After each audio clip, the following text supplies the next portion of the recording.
की ज्याच्यामध्ये भ्रष्टाचार नाहीये.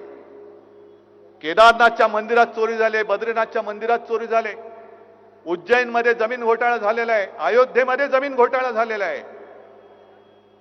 अयोध्येमध्ये सुद्धा मंदिराच्या नावाने स्वस्तात जमिनी घेतल्या गेल्या आणि शतपटीने किमती वाढून ट्रस्टला विकल्या गेलेल्या आहेत. हे मी नाही म्हणत, बाकी सगळे म्हणतायत. अनेक जण जे साधू आहेत ते आज राग व्यक्त करतायत, संताप व्यक्त करतायत. आणि एका साधूने तर सांगितलं, हे तो मंदिर नाहीये, हे तर म्हणे पैसा गोळा करण्याचं केंद्र झालेलं आहे भाजपचं, एटीएम. आणि मग आणखीन काही जणांनी म्हणाले की तिथे जो काही पैसा गोळा केला गेला, तिथे जो काय तिजोरीवरती डल्ला मारला गेला, त्यातून आमदार खासदार विकत घेतले गेले. आज मला त्या गद्दारांना सुद्धा बोलायचंय, विचारायचंय.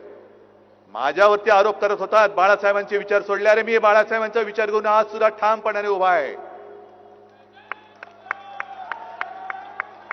मंदिर चोरांना आम्ही जाब विचारायला उभे आहोत. तुमच्यामध्ये जर हिंमत राहिली असेल तर तुम्ही भाजपला प्रश्न विचारून दाखवा. त्यांच्या घरचे पाणके होऊ नका. तुमच्यामध्ये जर हिंदुत्वाचं अस्सल रक्त असेल, या गद्दारांच्या अंगामध्ये हिंदुत्वाचं अस्सल रक्त असेल, तर त्याने मंदिर चोरांविरुद्ध आपली भूमिका स्पष्ट करायला पाहिजे. का नाही करत? कारण यांच्यामध्ये दम राहिलेला नाही. लाचार होणारा हा खरी हिंदू नाहीये. इथे जमलेत सगळ्यांच्या डोक्यामध्ये नुसत्या भगव्या टोप्या नाहीयेत.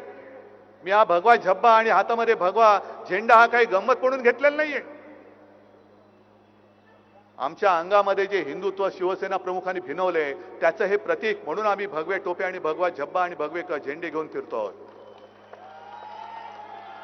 ही काय नाटक कंपनी काढलेली नाहीये. गेल्या वेळेला